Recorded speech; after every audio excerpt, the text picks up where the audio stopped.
Okay, maraming salamat sa Panginoon sa araw pong ito para sa kanyang kapurihan at kaluguran ay ating tunghayan muli ang kanyang banal na salita sa ating pag-aaral. Muli po nating buksan ang ating Biblia sa aklat ng Deuteronomy chapter 8 verse 1 hanggang verse 5. Ayan po yung magiging teksto po natin na kung saan ang pamagat ay grasya ng kawalan. Ating basahin muli ang chapter 8 ng Deuteronomy hanggang verse 1 hanggang verse 5. Sinasabi po dito, sundin ninyo mabuti ang mga batas na ito na ibinigay ko sa inyo ngayon upang humaba ang iyong buhay. Dumami ang iyong lahi at kayo'y makarating sa lupaing ipinangako ni Yahweh sa inyong mga ninuno. Alalahanin ninyo kung paano niya kayo pinatnubayan sa sa loob ng 40 taon upang matuto kayong magpakumbaba. Sinubok niya kayo kung susundin ninyo siya. Tinuruan niya nga kayong magpakumbaba. Ginutom niya kayo bago binigyan ng mana. Isang pagkain hindi ninyo kilala ni ang iyong mga ninuno. Ginawa niya ito upang ipaunawa sa inyo na ang tao'y hindi lamang sa tinapay na bubuhay, kundi sa bawat salitang nagmumula sa bibig ni Yahweh. Sa loob ng 40 taon, hindi nasira ang iyong kasuotan at hindi na maga ang iyong mga paa sa kalalakad. Itanim ninyo sa inyong isipan na kayo'y dinisiplina ni Yahweh na inyong Diyos, gaya ng pagdidisiplina ng isang ama sa kanyang anak. Manalangin po tayo. Salamat muli o Diyos sa pagkakataon pong ito. Limos po muli namin ng tulong ng banal na Espiritu na pagpalain ang pangunawa at ang pandinig ng bawat isa po sa amin. At maraming salamat po muli. Ito po ang dalangan sa pangalan po ng aming Panginoon Kristo. Amen. Tandaan po natin mga kapatid na isa sa pinakamalaking panganib ng isang Kristiyano ay siya ay makalimot at hindi yung persecution na kung saan ay ito yung kinakatakutan ng mga Kristiyano, kundi yung siya ay nagana. Okay? Nagana po siya na walang remembrance kung saan nanggaling sa mga pagkakataong iyon. Kaya tandaan po natin, kapag ang buhay ay naging komportable sa atin, ito ay nagiging careless po tayo. Diba? Hindi natin namamalayan yung mga pagkakataon. Kapag ang ating mga pangailangan ay napunan, ay ang ating pasasalamat ay nag-fade. No? Nawawala po yon. Kaya kapag ang iyong panalangin ay ito ay nasagot, sometimes yung ating pagsunod ay naaantala po yon. Yan po yung mga pangyayari na sa buhay po ng Kristiyano. That's why si Moises sa paglapit ng kanyang kamatayan ay tinipon niya ang mga taong ito, mga Israel, no? Tinawag niya para alalahanin yung mga bagay na ginawa ng Diyos sa kanila. So, tandaan po natin sa kanilang pinagdaanan ang wilderness na kanilang dinaanan, ito po ay hindi aksidente, no? Yung kanilang naranasan na kagutuman ay hindi ito cruelty ng Diyos. At of course, yung delay na ginawa ng Diyos ay hindi ito kapabayaan ng Diyos, kundi ito ay isang divine, makalangit na pag-aaral. It is a divine schooling. Imagine, no? Dumadaan tayo sa pag-aaral o tinuturuan po tayo ng Diyos ng isang makalangit na pag-aaral. That's why sa umaga pong ito, ay tingnan po natin kung bakit ang mga taong ito dito ipinapaliwanag ni Moises sa mga taong ito na kung saan sila ay tinubos ng Diyos through hardship, no? Nanggaling sila sa kahirapan at sila ay tinubos ng Diyos At maaring ito rin ang mangyayari sa atin at mag-a-apply sa atin sa araw kong ito. Kaya ating makikita, merong tatlong outline dito sa ating teksto na binasa, na kung saan dito ang obedience, ang pagsunod ay kailangan po sa isang pagkakasundo, no, o covenant.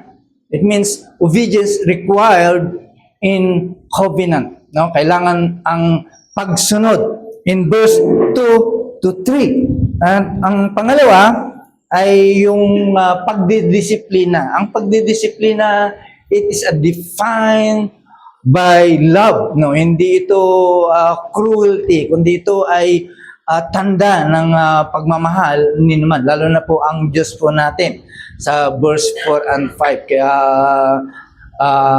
tanggapin po natin at huwag nating ituring na ito ay cruelty para sa atin.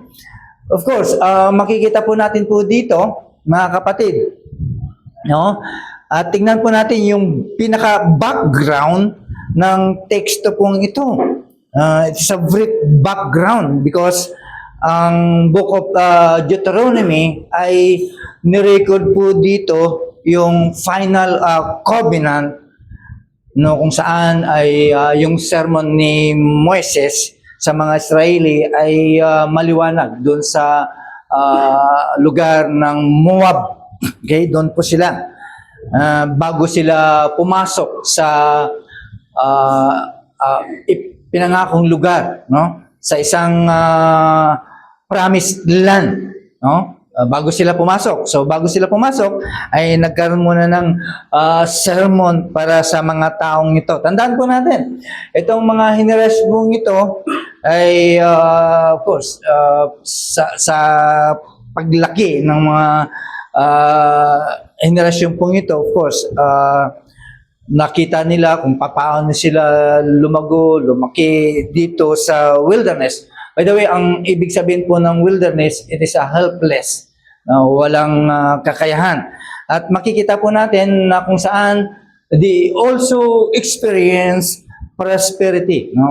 After so many years, after 40 years, ay dumating na po yung paghihirap para sa kanila. Kaya makikita po natin dito kung paano ang isang pagsunod ay kailangan po sa isang kasunduan o covenant in verse 1. So it means obedience is required. Kaya nga sabi po niya dito sa kanyang command, no, na lahat ng aking mga pinag-uutos ngayon ay kailangan maingat na gagawin po ninyo. Yun po yung command ni Moises sa kanila. So dito ay hindi emosyon nang sinabi ni Moises ang mga command po ito, kundi ito ay humihingi ng pagsunod. Right? Hindi ito emosyon, kundi ito ay pagsunod. Hindi ito tinatawag na partial obedience. Hindi lang yung katiting, kundi ito ay tinatawag na comprehensive. Kaya nga sabi niya, be careful. It is a comprehensive or complete obedience. Hindi ito selective obedience, no? Susundin ko lang to dahil ito yung nararapat sa akin. Kundi ito ay tinatawag na comprehensive, malawak na pagsunod. Pero tandaan po natin, this is a crucial, no? Dahil ang command pong ito ay hindi po ito nanggaling before redemption. Okay, itong command ito, it was after ng kanilang redemption, no? This is not before redemption, but after it. So makikita po natin na ang Israel ay sila ay na-delivered na from Egypt. Right? Na nakawala na po sila po doon. So it means they were already redeemed by blood and power of God. So, ganun po ang nangyari. So, ibig sabihin, bilang tinubos na mga tao, ay sila ay tinawag to obey. No? After you redeem, it means all redeemed people ay hali kayo at sumunod kayo kung ano ang pinag-uutos ng Diyos. Ito yung consistent pattern of Scripture, di ba? Grace first before obedience, di ba? Biyaya muna, kailangan maligtas ka muna bago ka sumunod. So ito yung pattern ng Scripture. Mauna muna ang grasya bago sumunod. Kaya nga sabi ni Martin Luther, sabi po niya ay this gospel order well when he said, God does not save us because we are good. No, hindi ka daw niligtas ng Diyos dahil ikaw ay mabuti. Kundi ikaw ay ginawang mabuti because ikaw ay niligtas. Okay? So, obedience is never the cause of salvation. It is the consequence of it. Bunga po ito. Yung pagsunod, yan po yung bunga ng ating kaligtasan. Kaya makikita po natin bakit mahalaga po ito. Ano ang kadahilanan o ano ang purpose ng obedience sa bawat Kristiyano. Maliwanag po na sinasabi ng verse 1. Ano ang magiging bunga po nito kapag tayo ay sumunod? Sabi po dito that you may live. No? Para ikaw ay mabuhay. So, anong ibig sabihin po nito? Ang pagsunod ay pinapalaki ang spiritual na pamumuhay. Pinapalago.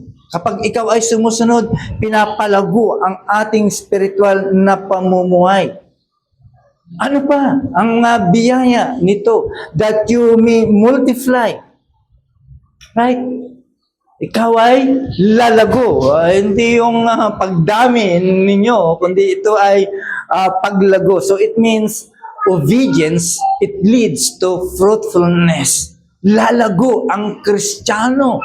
Magbubunga ang Kristiyano kapag siya ay sumusunod. Ano pa ang pangako? That you may possess the land. Right? Ano ibig sabihin natin dito? It means this is a preparation for you, for us, for blessing. Preparation po ito para sa mga pagpapala na dapat po natin makamtan. Kaya nga sabi ni John Owen, ito ay nagpapaalala po sa atin na ang pagsunod or obedience, it is the fruit of faith. Okay? Hindi raw ito ugat ng justification. Right? So, faith is living, obedience will inevitably follow. No, kaya ang pagbuhay daw, ang pananampalataya mo, it means susunod na kaagad ang pagsunod. Diba? Maraming mga Kristiyano, gusto lahat biyaya. Okay? They want the blessings of covenant without the obligation of the covenant. Diba? Magkaramihan po ganyan. Gusto lahat biyaya ng kasunduan. Pero ayaw gawin yung responsibilidad o yung obligasyon ng kasunduan pong ito. Mga kapatid, tandaan po natin, obedience is not a burden. Hindi ito pabigat. Okay? Hindi ito pabigat. Kundi ito ay pathway, daan. Okay? Daan po ito ng buhay sa bawat nagtitiwala sa Diyos. Buhay.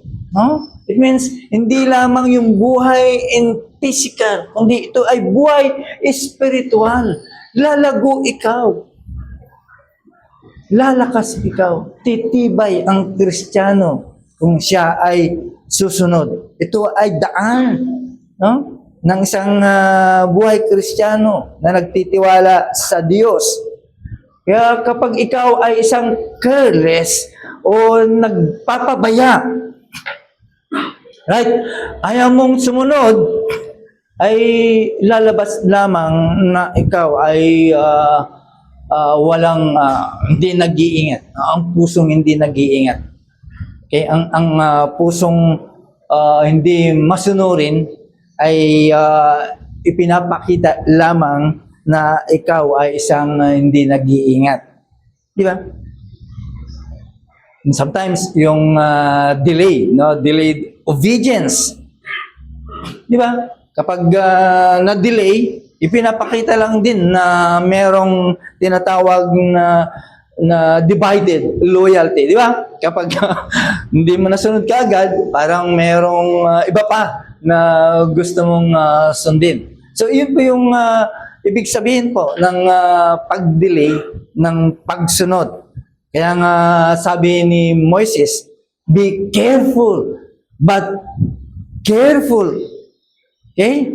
Bakit? Kasi ito ang inire-reveal, ang pagsunod po natin, inire-reveal na ang pagmamahal po natin sa Diyos.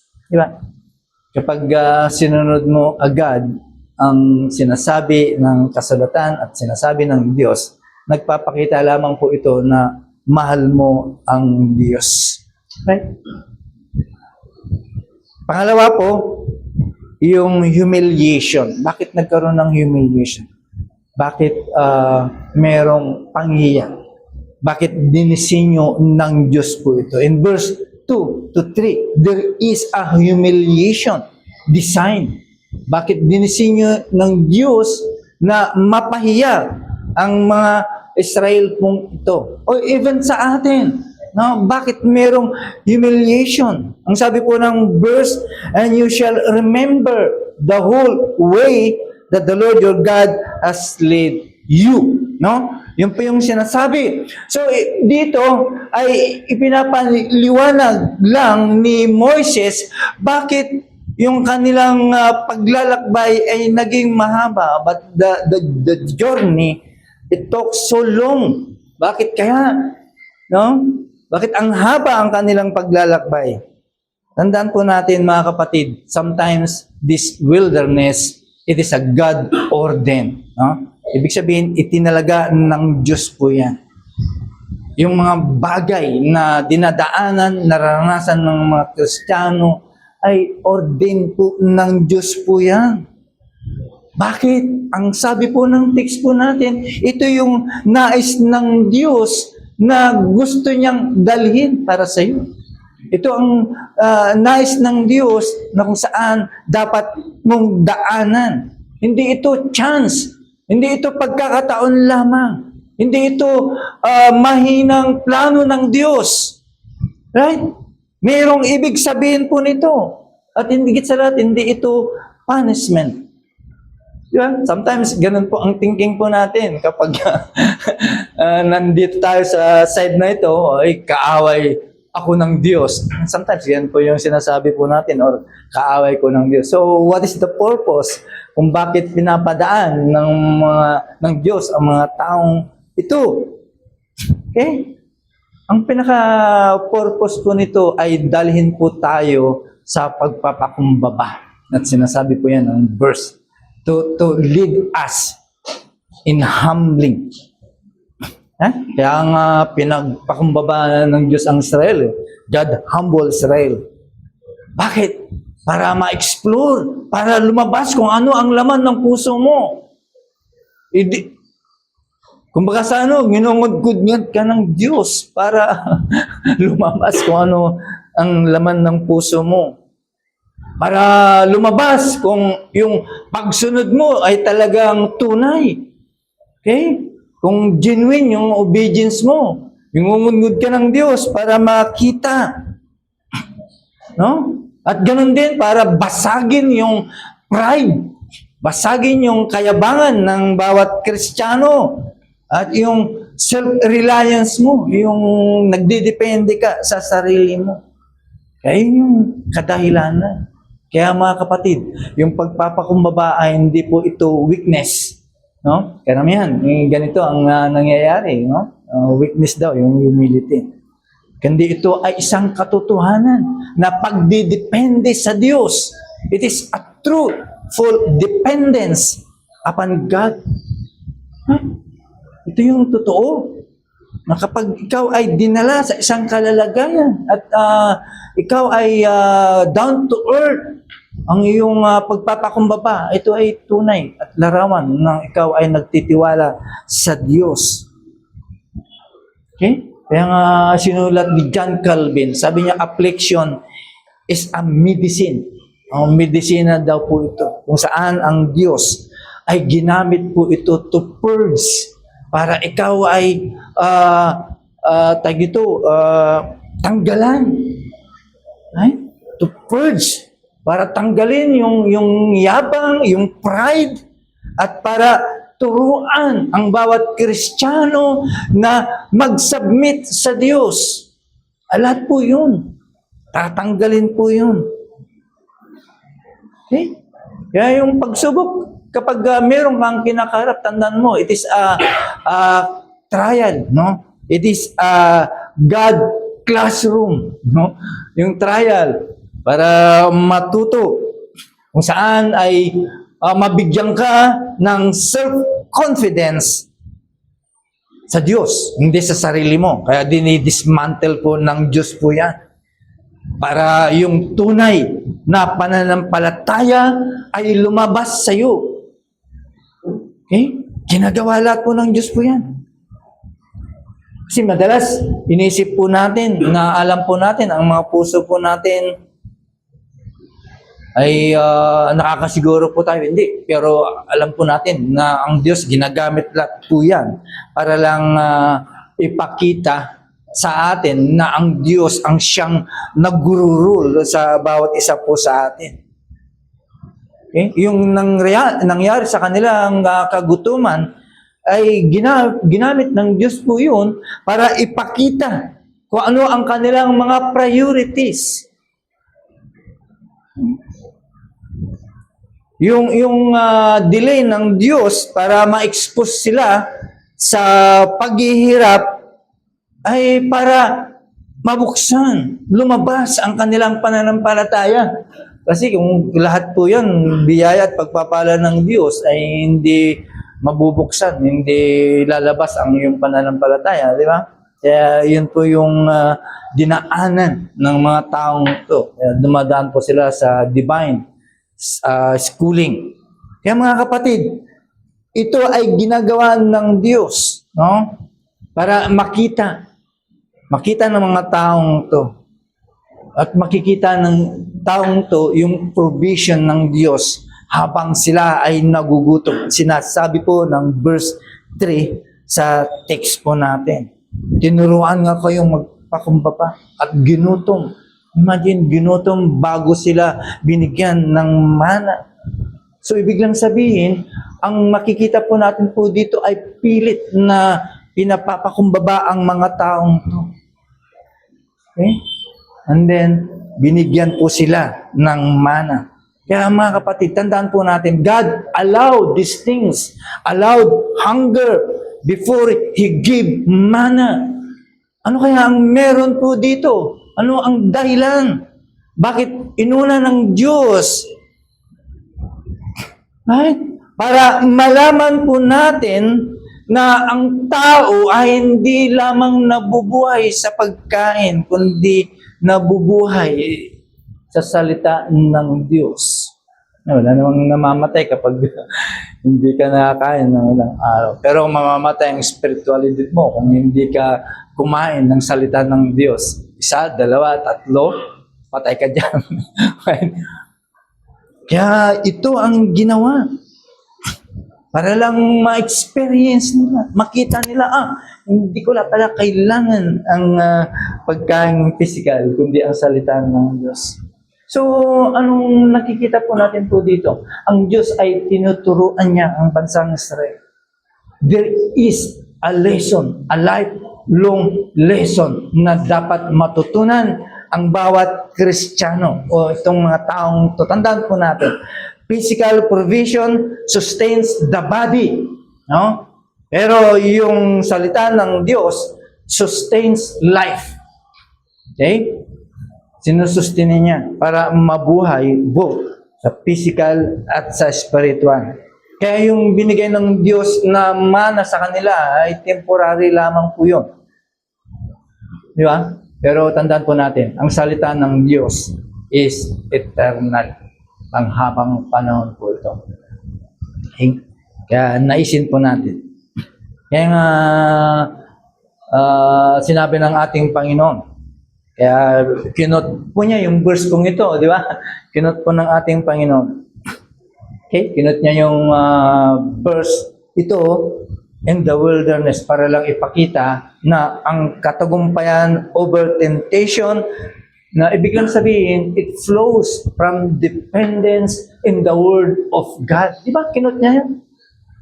Para lang ipakita sa mga Kristiyano na magkakaroon tayo ng katagumpayan kapag nagdepende po tayo ng salita ng Diyos. Okay?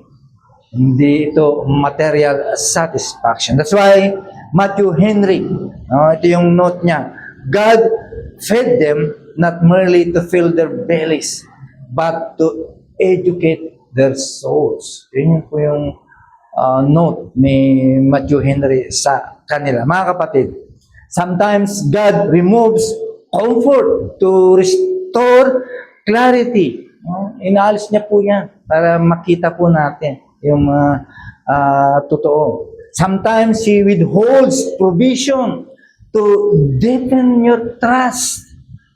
Para lalo pang lumalim ang pagtitiwala pa natin sa Kanya. Sometimes He allows emptiness para mapunan niya tayo. Okay? Na-allow niya po yun. Para mapuno tayo. Kaya mga kapatid, kung ikaw ay pilit na pinapapakumbaba ng Diyos sa ngayon, tandaan po natin, hindi ito pasakit para sa atin, kundi ito ay katuruan para tayo ay mabuhay. Kung ikaw ay tinuturuan ngayon ng Diyos para magpakumbaba, tandaan po natin, hindi ito harm, kundi ito ay pagtuturo para masustina po tayo. Now, in verse 4 to 5, yung pagdidisiplina. Yung pagdidisiplina, makikita po natin po dito yung pagdidisiplina. Anong sabi po ng verse 4 and 5? Know in your heart that as a man, discipline his son. The Lord your God discipline you. Dinidisiplina tayo ng Diyos. Katulad ng pagdidisiplina ng mga ama sa kanyang mga anak. Kaya ito yung pinaka-puso na mensahe na ibinigay ni Moises sa kanila. Okay? Tandaan po natin, again, wilderness was not fruit of God's anger. Hindi ito galit ng Diyos, kaya sila dinala po doon. Kundi ito ay katunayan that God, as our God, as a fatherhood, ipinapakita niya lamang ang kanyang pagiging ama, para sa bawat mananampalataya. Kaya in verse 4, makikita po natin po dito yung sustenance ng Diyos, yung kanyang sustaining care sa bawat Kristiyano o sa kanila. Imagine for 40 years na kanilang paglalakad, hindi nasira ang kanilang mga damit, no, hindi man lang namaga o bumukol ang kanilang mga paa. Of course, siguro yung sapatos, baka matibay ang pagkagawa po noon. Di ba? Yung kanilang lakas ay hindi bumagsak. So it means, ang bansang Israel, ang mga taong to, they survive. Why? Because God sustained them daily. No? Ang Diyos ang nagbibigay ng sustenance sa bawat Kristiyano. Ang nakikita po natin po doon, ibig sabihin, nagdidepende po tayo sa Diyos. Okay? At yan ang nangyari sa kanila, sa mga taong ito. Kaya sinulat po ni John Bunyan, sabi po niya, we often overlook the bread because it comes daily. Okay? Pero yung habag ng Diyos ay yun ang dapat natin makita. Kasi ito yung tunay. Ito yung tunay na milagro na nagaganap sa buhay ng Kristiyano, yung habag ng Diyos sa bawat isa po sa atin. Why? Because God, faithfulness is always there. No? Hindi ito tahimik. Kundi yan ay natatanggap ng bawat Kristiyano o sa kanila. Na ibig lang sabihin, this is a constant o patuloy na nararanasan po natin ang katapatan po ng Diyos. Kaya lang, sa kanila, it is easily forgotten. Di ba? Sometimes, sa atin din, nakakalimutan din po natin po yun. Okay? Now, in verse 5, makikita po natin na dito yung pagdidisiplina ng Diyos as God's fatherly discipline. Tandaan po natin, discipline is not a punishment for sin. Okay? That was ultimately born by Christ. So it means discipline is training for holiness. Yan po yung pinaka-training po natin para makamtan po natin yung kabanalan. Yan po yung purpose po ng Diyos po sa atin. That's why ang pagdidisiplina ng isang ama ay hindi ito para ikaw ay sirain. Right? Pag dinidisiplina ka ng iyong ama, sa palagay mo, sisirain ka nun. Hindi. To shape, para mahubog ka. So, ganun din po ang Diyos. Dinidisiplina niyang kanyang anak para hubugin.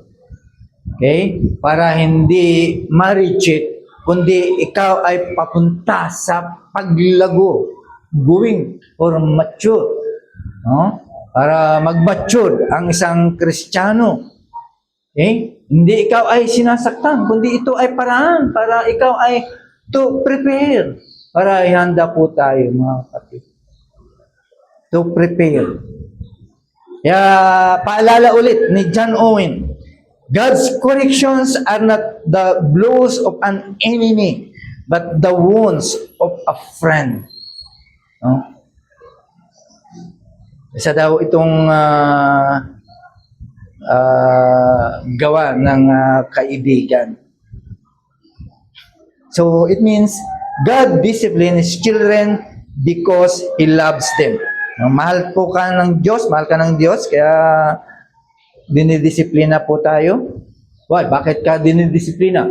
Diba, bago pa manahan ang mga apo o anak, ay dinidisiplina po yan. Kasi ganyan din ang mangyayari po sa atin because we have an inheritance. God discipline us because He preparing for us, for our inheritance. Diba? Meron tayong mamanahin, meron tayong inheritance. Okay? Yan po yung piniprepare ng Diyos sa atin. Kaya kapag ikaw ay hindi itinatama ng Diyos, halimbawa, God never corrected you, hindi ka dinidisiplin ng Diyos, ay delikado po yan. Okay? It is a terrifying sign. Sinyalis po yan. Okay? Kung hindi ka dinidisiplina ng Diyos. Pero kung ikaw ay dinidisiplina ng Diyos, it proves that you belong to Him. Diba? Kapag dinisiplina tayo, tatay mo, dinisiplina ka, ibig sabihin anak ka niya. Ngayon, kung hindi kaya dinidisiplina, you are not belong to Him. Pero tayo ay dinidisiplina, it proves, proven po ito, o katunayan na tayo ay kanyang pag-aari. Kaya mga kapatid, every review, it is a purposeful. Diba? May makakadahilanan po yun. Every correction is loving. Every trial is meaningful. May mga ibig sabihin po yan. Kaya yan po yung mensahe na pinarating po sa atin. In our, as we close, tandaan po natin. Wilderness daw, it is not wasted years. Yung nararanasan po natin, hindi po yan wasted. No? Kundi may kadahilanan po yan. Right? The hunger was not forgotten suffering. The discipline was not divine cruelty. It is a grace at work. Biyaya daw yan na nag-work po sa atin. Kaya ang nice ng Diyos, He required obedience. Okay? Sa kanila, nire-require ng obedience. Why? Because they redeemed. for us ay kailangan din ng pagsunod because we are redeemed. Diba? Kaya ang ginagawa ng Diyos ay talagang i-humble them. Bakit tayo nais ng Diyos na mag-humble? Because gusto niya ay magdepende po tayo sa Kanya. Okay? Dinidisiplina ka ng Diyos dahil mahal ka ng Diyos. Okay? Kaya sa atin, kapag lumalakad ka ngayon sa wilderness na tinatawag, dumadaan ka ngayon sa tinatawag na wilderness, ay tandaan po natin mga kapatid. Ang Diyos na siyang namumuno po sa atin, ay siyang sumasama po sa atin. Okay? Bakit ka dinidisiplina ng Diyos? Because merong isang bagay na kanyang inahanda for greater things, for something greater for us. Kaya nangyayari sa bawat isa po sa atin. Mga kapatid, tandaan po natin ang kanyang utos. We have to remember His commands. We have to remember His provision. We have to remember His fatherly love. At kailangan pagtiwalaan po natin ang Diyos because tinuturuan niya ang kanyang mga anak para mamuhay. Okay? Para mamuhay, hindi lamang sa tinapay, kundi mamuhay sa salita ng Diyos na nagmumula sa amin. Manalangin tayo. Aming Diyos, kami po ay nagpapasalamat sa mensahe na aming napakinggan. Tulungan niyo po kami na ito po ay aming masundan, magawa, maalala, Panginoon. May pasok sa puso po namin, may pasok sa isipan po namin, na practice po namin po. Sapagkat andyan po ang kaaway. After this, Lord, maaaring pwede niyang nakawin po ito sa amin. Pero Lord, sa tulong ng banal na Espiritu, ang iyong salita ay mamumutawi lagi sa aming isipan, sa aming puso, at sa aming bibig po, Diyos. Kaya salamat sa biyaya at pagpapala ng salita mo na kung saan ay nakinabang po kami at nagbigay po ito ng kagalakan sa aming mga kaluluwa at sa aming mga puso. Maraming salamat po, Diyos, at purihin ka. Ito po aming dalangin sa pangalan po ni Jesus.